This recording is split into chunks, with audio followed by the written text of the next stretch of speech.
Welcome back, or welcome to Autoimmune Health Solutions. My name is Dr. Michael Smith, and I've been practicing traditional Chinese medicine and acupuncture for over 25 years, and I've also practiced functional medicine for just over 20 years. So I have a good sense of both the scientific model of acupuncture as well as the more traditional relationship with acupuncture. In this video, I'm going to speak to how acupuncture can help people with pain due to injuries and also chronic pain due to illness.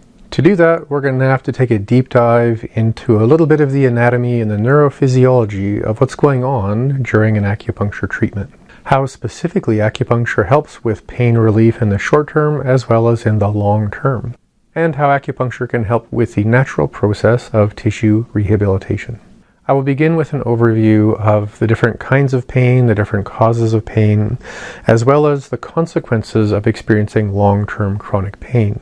I also want to speak to the process or the sequence of how rehabilitation works and why sometimes that sequence needs to go through itself a few times, and specifically how acupuncture can speed up that sequence and how many times your body has to go through it to completely resolve an injury or chronic pain. And at the end of the video, if you stick around, I'm going to share with you a really great idea on how to get the most out of an acupuncture treatment or a massage or any other treatment that's focused on chronic pain. If you haven't seen the first video in this series, there's a link, and that video just speaks to the common sense of seeing an acupuncturist or another more root cause clinician on a regular basis if you have a chronic health concern. There's a big difference between people who are interested in solving the root cause of your illness and people who are focused on just managing your symptoms and managing your diagnosis. So let's talk about pain. There are actually many different kinds of pain. You can have acute pain or chronic pain. You can have stabbing pain, pulling pain, burning pain, freezing pain, throbbing pain, cramping pain, spreading pain, dull aching pain. Sometimes pain can stay in one place, or it can move around for reasons that don't seem to have any kind of common sense behind them. Pain can be due to many different things. Obviously, an injury will cause pain, inflammation can cause pain, certain infections can also cause pain. As well, chronic autoimmune inflammatory disorders often come with a lot of pain. Poor circulation in general, clotting blood, neurological damage, nerve compression due to disc degeneration, or even myofascial impingement can also cause a lot of pain. And there is also somatic constraint, which is something that happens when people have experienced a lot of trauma and they're still holding on to the memory of that particular incident or trauma, causing changes in circulation and mobility, and of course, creating more pain. One of the consequences of chronic pain that people don't often talk about is something that I call wounded animal syndrome. And this is based on many different layers of instinct. So it's something that's worth exploring, I think, and especially if you're a clinician or a person who's having a hard time having a good conversation with your clinician about what's going on. So I'll share with you a very common example or perhaps a case study. So in this moment, I'm thinking of a man I treated a few years ago. He was in his early 30s and he had damaged his back and had a compressed disc, and he couldn't work in the industry that he had been trained to work in. So he was laid off from work. He couldn't make a reasonable living. He was obviously in chronic pain. He couldn't get around very well. Being a young man, the fact that it was interfering with his sex life and the health of his marriage was a big stress in his life. He couldn't pick up and play with his children because of the injury. His outlook on his future was much darker because with that kind of mechanical injury, it didn't seem like there was a lot that he could do. So this wounded animal instinct that he had started to actually separate him from his wife, from his children, from his friends, because on a certain level, on an instinctual level, he didn't really feel like he belonged or fit in or deserved these connections in his life anymore, because on some level he felt that he was permanently broken and really in a way not really viable as a human being. And that's not something that I think most of us think about, but I see that very, very frequently in my practice when I'm working with people with, say, a chronic autoimmune condition that doesn't have, at least in Western medicine's perspective, any kind of long-term positive outcome. And that's very depressing. It's very heavy on the heart and soul, and it changes how we actually think of ourselves in the world. Imagine having chronic pain when you're not sleeping very well. You're having problems doing pretty much everything that you enjoy. Again, that's such a self-limiting experience and such a separation from your body, because when you lose trust and hope with your body, there's really not much else to do than to numb out. And that's what a lot of people end up doing. And that's one of the main reasons why we have an opioid crisis, because once you start down that road of just turning yourself off instead of finding your best possible choice to turn your life back on, you can end up in there for many, many years. And I've seen that happen. So again, as an acupuncturist, it's one of my passions to help people to get off of those medications that are fundamentally just very addictive and only meant to be used in the very short term. So anyone with this wounded animal instinctual response is also going to be generating a lot more stress hormones, which typically tilts most people in the long term towards a chronic disease. So like that young man I was speaking about, luckily we solved his back problem within a few short months. If he had not sought out those treatments, the long-term stress of that wounded animal syndrome could have propelled him into some kind of chronic illness. So that's a win for him, because he got his health back, his mobility back, and avoided the long-term consequences of a chronic illness. So let's take a moment and look at how tissue rehabilitation actually works. And especially from the perspective of an injury, there's 5 stages. The first of the 5 stages is called resolving hypertonicity, which is a pretty fancy way of saying relieving a muscle that's just cramping up or trying to protect itself. The second stage is to improve range of motion or flexibility. So if I have an injury and I'm in a lot of pain and my body's kind of limping, in order for me to get to the next stage of therapy, I have to get those muscles that are tight or hypertonic to get loose or to relax a little bit, so that I can get my range of motion going back to normal. Because the third stage is to actually get your biomechanics back to normal. So again, if I'm walking around like this, that's not normal biomechanics. I have to relax the muscles, get the range of motion going, and then find myself with my shoulder in the right place, so that stage 3, proper biomechanics, I can move into stage 4, which is to begin to strengthen the tissue around the joint. And then stage 5 is to create more endurance in that tissue. So if I can get rid of the cramping muscle, get the joint back into proper mobility, get the bones in the right place so that the structure works properly, and then strengthen and then work on the endurance, that would be considered a completely recovered joint or rehabilitated injury. So let's look at those 5 stages in more detail, and specifically with respect to how acupuncture can help that happen. So let's use another case study. So I'm thinking of a person that I treated, and it was quite a stubborn situation. The person was into windsurfing, and they had a big gust of wind had come along and had almost dislocated their shoulder by pulling their arm, almost out of its socket. And that tore a lot of the muscles and connective tissue inside the rotator cuff, or the muscles that operate how your shoulder moves around on the inside.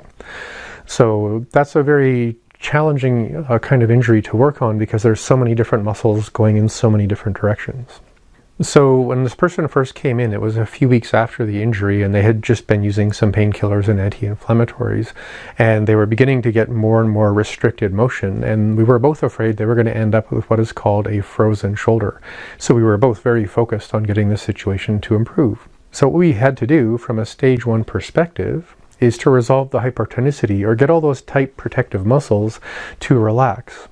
Now, an important thing to be aware of is that some of the muscles that are tight around an injured shoulder, regardless of what the injury is, some of those tight muscles are actually damaged. And some, if not many other muscles, are actually recruited into what is called a splinting response or a limping response. So let's say there's 7 major muscles in your shoulder that could be injured from that kind of strain when you're windsurfing. So some of those muscles are going to actually be injured mechanically, and some of those tight muscles are going to be recruited, which means they're not in dysfunction, they're just trying to help their friend out. And you have to be a fairly savvy clinician to be able to make the distinction between which muscles are actually damaged and which ones are just recruited. So if we were to look at a muscle from an anatomy book, there are actually 4 different places that most acupuncturists focus on when we're trying to get muscles to relax.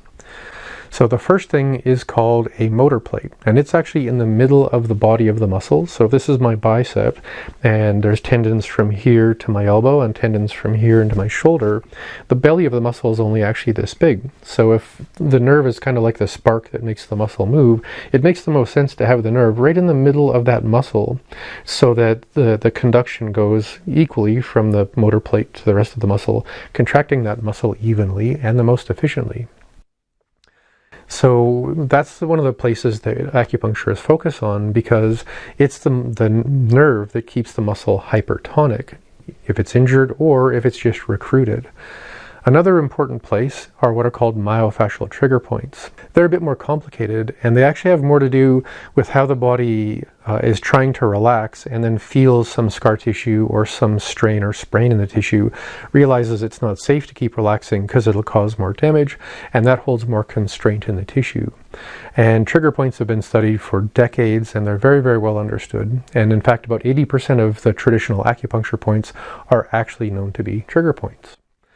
Another structure in your muscles that acupuncturists often are looking for to see if they need treatment are in what is called the aponeurosis. Now, that's the place where the muscle as a structure meets the tendon that it's attached to or turns into before it actually attaches to the bone. So that's another place where your body's always getting a sense of how strong the muscle is, how much integrity it has, and how much load it can take. So if you're a weightlifter and you're picking up a really, really heavy weight, it's actually that nerve-muscle connection that tells you whether or not you should actually continue lifting that up or not, or whether the weight might actually rupture the strength of your muscle and tear it apart.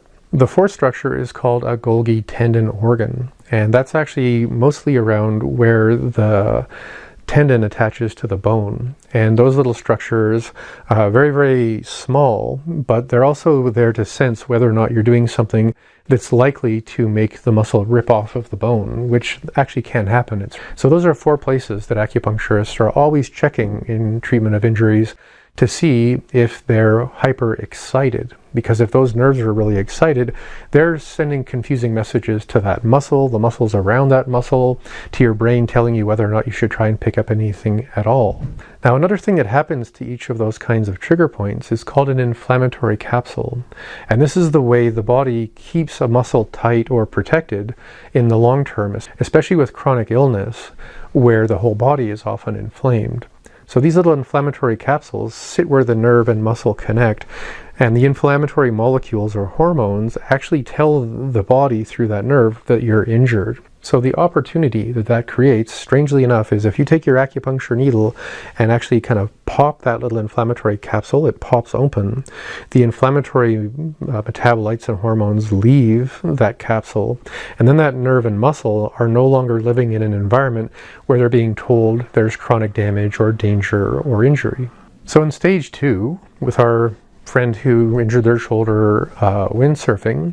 So we've done a few acupuncture treatments to get the muscles to stop being in an argument with the body and with each other. And then that person starts to work on flexibility. Now, when you start doing that, you're pulling on muscles that up until recently were injured. And I had those inflammatory capsules. And now that we're working on that range of motion and stretching out those muscles, what often happens is the body says, I'm not ready to do that. So it starts creating more recruitment to protect the muscles as they gradually, step by step, start to go back to normal length. So that's why acupuncture is so effective, because as you're releasing the damaged muscle and the recruited muscle, and things start to move around and the body gets a bit nervous or shy, and you keep relaxing those muscles that are doing a very instinctual thing, the time it takes to get a person back into normal range of motion and normal biomechanics is actually a lot shorter. So when a person goes into stage 4 to strengthen the body, depending on the integrity of those muscles, the way they're strengthening their body, how good their postural biomechanics are, acupuncture may or may not still be necessary. It often is at the beginning. And for some people who have severe chronic, say degenerative diseases, we actually use electrical stimulation to help strengthen the muscle and tone it before the person starts doing anything more challenging, like say lifting weights or doing any kind of body weight centered exercise. When it comes to stage 5 and the building of endurance, Another way that acupuncture actually helps the body repair itself is through the release of stem cells, which the body actually keeps stored in that fascia around the muscle. So if a person's trying to get stronger, they're trying to get the endurance, they're trying to keep their good mechanics going, having that active stimulation of circulation and stem cells helps the muscle get stronger, build more capacity where it connects to the bones, and of course become a natural, healthy and strong and fit muscle in the sense of endurance. So that's a kind of quick drive-by explanation of how acupuncture helps with those 5 stages of rehabilitation. And again, as you release that first stage and second stage and start to work on getting your biomechanics back to normal, sometimes you have to go through that first 3 stages 2 or 3 times as the body kind of shyly resets its normal movement until you get back to stage 4, where you're actually in a good enough biomechanical situation to start strengthening your body.